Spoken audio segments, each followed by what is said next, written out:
Hi, welcome to Just the Disc YouTube channel. Gonna talk about some Blu-rays. Let's see here. We got some Arrow Blu-rays to talk about in this particular episode. Some favorites, and I'm gonna get right into it. A little Italian action, not really. More of a mood piece, more of a thriller, giallo, proto-giallo, slashery thing. And that's Blood and Black Lace from 1964. This is Mario Bava, in my mind, in peak form.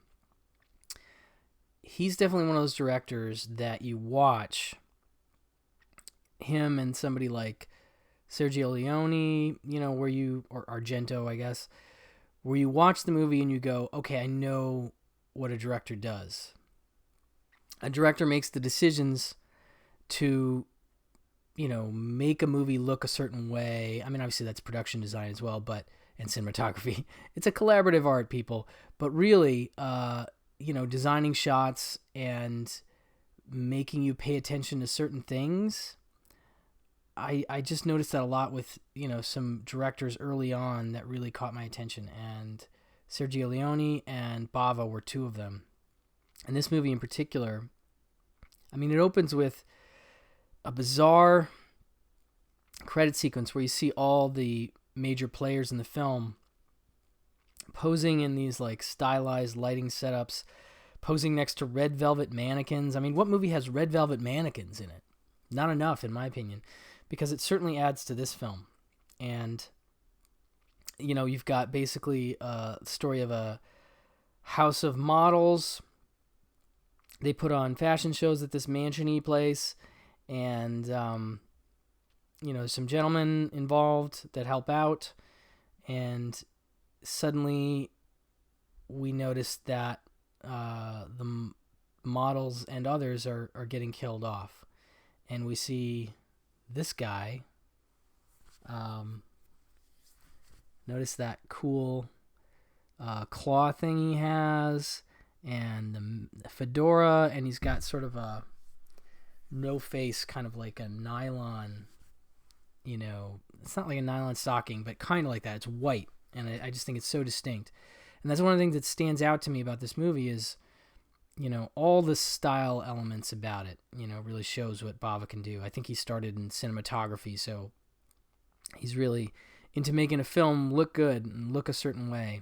There's lots of colored gels in this, and man, I love this. I think there's even a shot, I swear there's a shot that Raimi took for Evil Dead 2, and I've mentioned this before, where there's like, in the shed in Evil Dead 2, I think, there's a bit where blood splashes on a swinging light bulb, and then the bulb is swinging and casting red light around the room.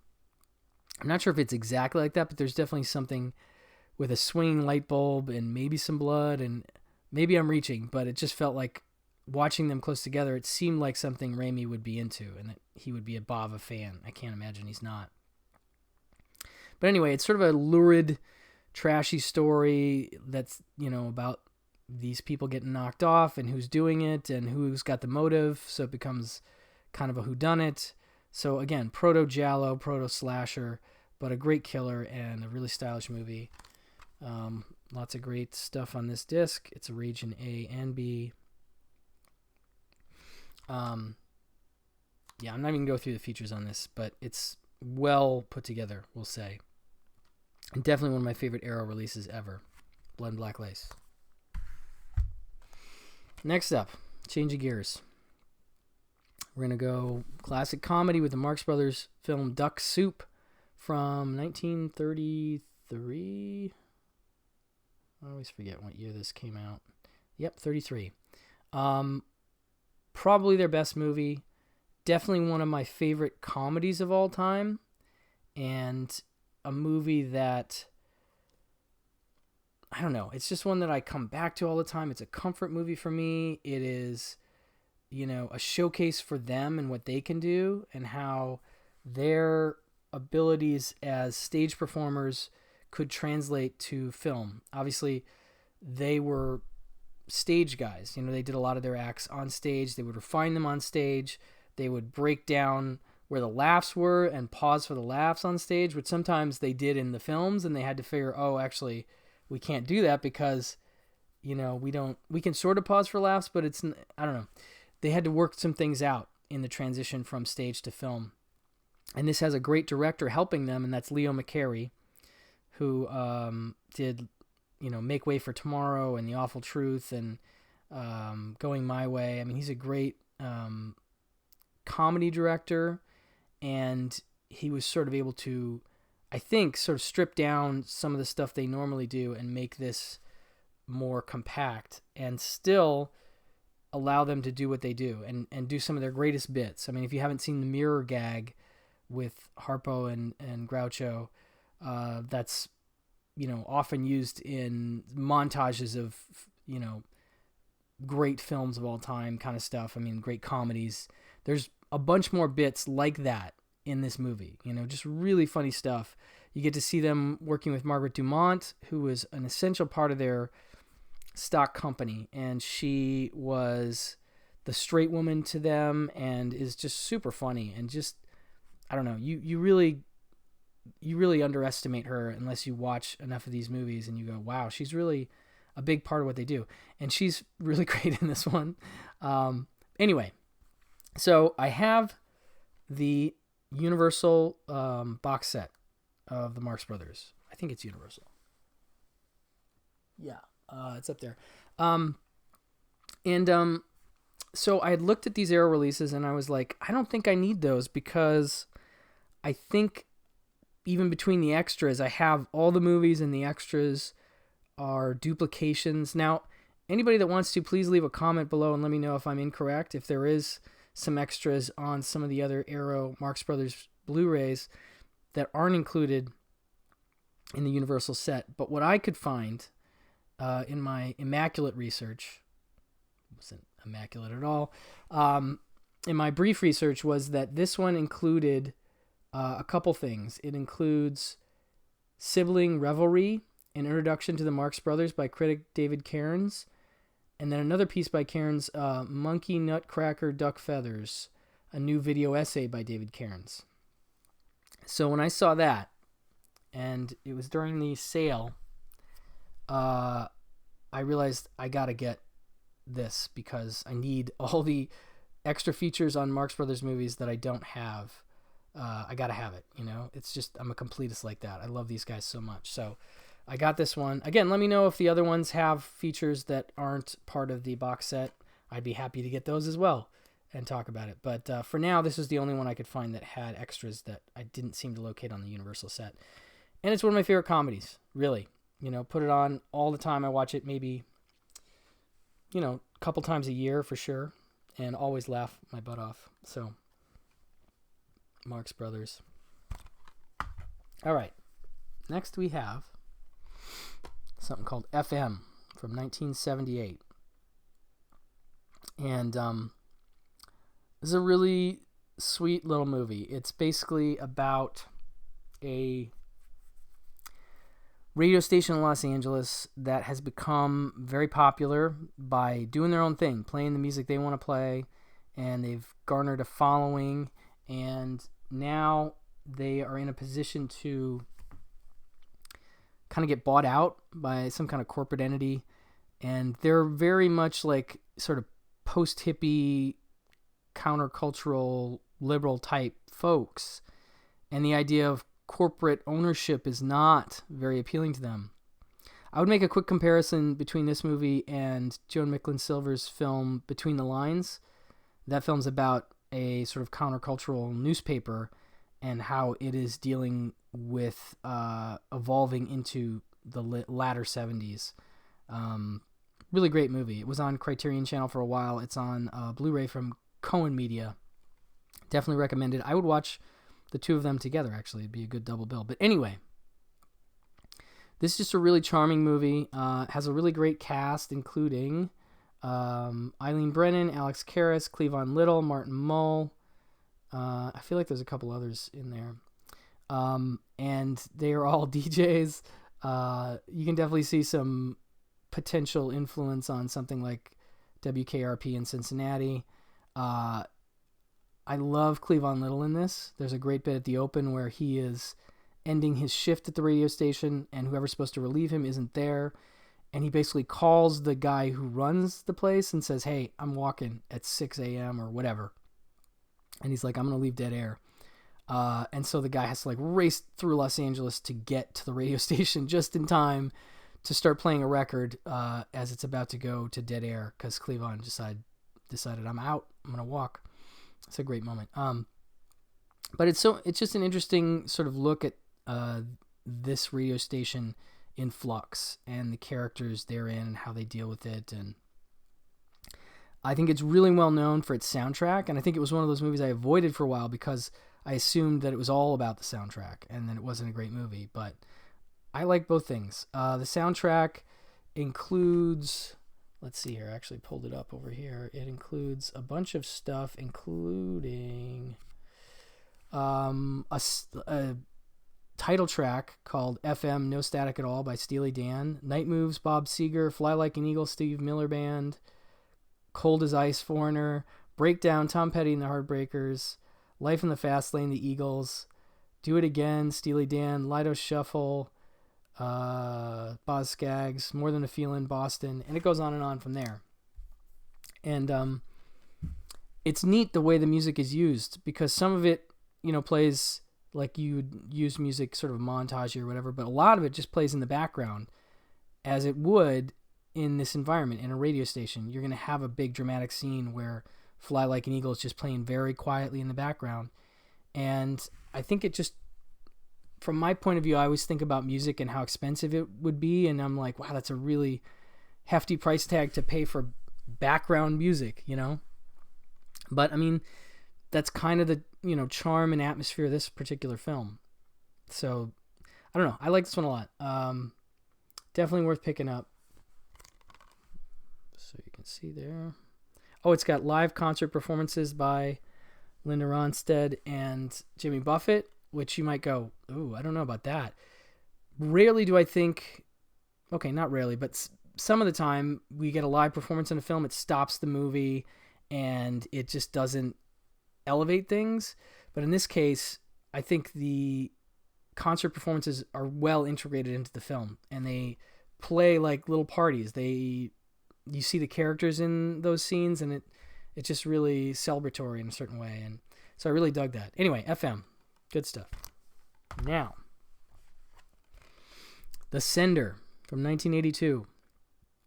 And I remember it's from 1982 because I once read a quote from, I believe, Quentin Tarantino saying that this is one of his, if not his favorite film from 1982. And I was like, wow, that's a bold statement. I don't particularly remember everything that came out in 1982, but I'm sure there's some good contenders that could go up against this movie I've never heard of. And then I watched this movie and I get it. I won't say it's my favorite movie of 1982, but it's a really strong psychological horror, supernatural kind of thing. It opens with a guy trying to commit suicide by walking into a lake with rocks in his pockets. We don't know anything about his history. You don't know why he would do that. And he's rescued and brought to a hospital, and we find out he's an amnesiac. He doesn't remember who he is. And they just call him John Doe, and they sort of check him into the psychiatric ward of the hospital. And that ward is overseen by the great and beautiful Catherine Harold, who is in Modern Romance. And she starts to notice things about this guy. People are having dreams about him, or he's entering their dreams, and it's a weird thing. Like there's some kind of psychic thing going on with him, and we don't exactly know what the extent of it is. And it goes to some weird and dark places. It has some interesting set pieces. There's one in an operating room, I'll always remember.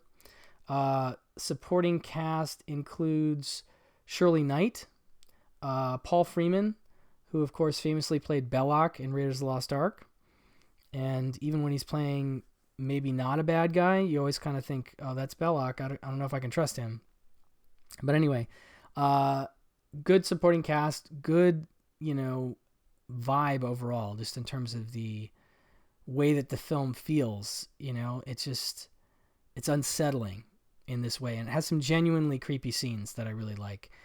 So this one is a relatively recent discovery. Olive Films put this out on Blu-ray in the States with no frills at all, but this actually has an audio commentary by director Roger Kristin, something called Dream Logic, a newly filmed interview with screenwriter Tom Baum, Into the Mind's Eye, a newly filmed overview of psychic terror cinema by critic Kim Newman, one of my faves. Deleted scenes from the screenplay, including the original ending, very interesting. Denman's Diagnosis, the newly filmed brief interview with actor Paul Freeman, and I think that's about it. But it's got a lot going on, and so I decided to swap out my Olive Films Region A for this Region B version. But it's definitely worth a look. Could be a good October viewing. The Sender. And speaking of good October viewings, here's the one I was talking about that is definitely out of print. Guillermo del Toro's Crimson Peak. Now, I know a lot of people have seen this movie, and they have opinions about it, and I think there are many that are okay with it, and then there are some, I think, like myself, who have really come around to this movie. The first time I watched it, I was iffy on it. I liked it, but I think I was like, I think when I sit down to watch a Guillermo del Toro movie, it's so wide open as to what he can do that I think I'm putting unfair expectations on him. And then once I watch it, I'm like, okay, well, I don't know where he could have gone that he didn't go, but maybe this didn't feel as satisfying or as, I don't know, crazy or dark or horrific or gothic as I had hoped. But the more that I watch this movie, and certainly since I got this set, the more I like it and the more it moves up the chain as one of my favorite Guillermo films. So, I don't know, maybe this is one that you loved the first time you saw it. Maybe it's one that you didn't think you wanted to revisit, but I definitely recommend it. I think there might be a non-limited edition version of this that you can still get, but don't quote me on that.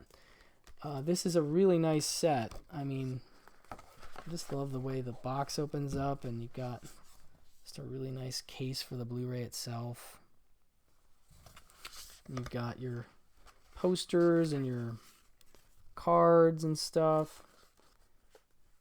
You know, actually the Blu-ray is right there, so we've got the extra stuff in here. And it is a really, really nice set and well put together. And I learned a lot from the extras. I mean, there was a good deal of stuff on the original studio release, just in terms of your standard making ofs and whatnot. But this one had even more stuff, obviously. I mean, look at how much stuff is on there. It's just a ton of stuff. And there were so many great features. Now, I did an episode of Just the Dis podcast about this. Go listen to that. We go into a little more detail about the extras. But I remember seeing some of these and, well, I mean, for instance, Kim Newman again. There's a piece, Kim Newman on Crimson Peak and the Tradition of Gothic Romance, a newly filmed interview with the author and critic. I thought that was great. I loved his perspective on the film. And then we also have another podcast favorite, Kat Ellinger. She films a new video essay about the film, and it's called Violence and Beauty in Guillermo del Toro's Gothic Fairy Tale. And it's really wonderful. Really good stuff. Overall, just an incredible package. And again, a movie that if it's not your thing, maybe you should try and check it out again, because you might enjoy it. But that will do it for this installment of Arrow Favorites. And I'll talk to you guys soon. Bye-bye.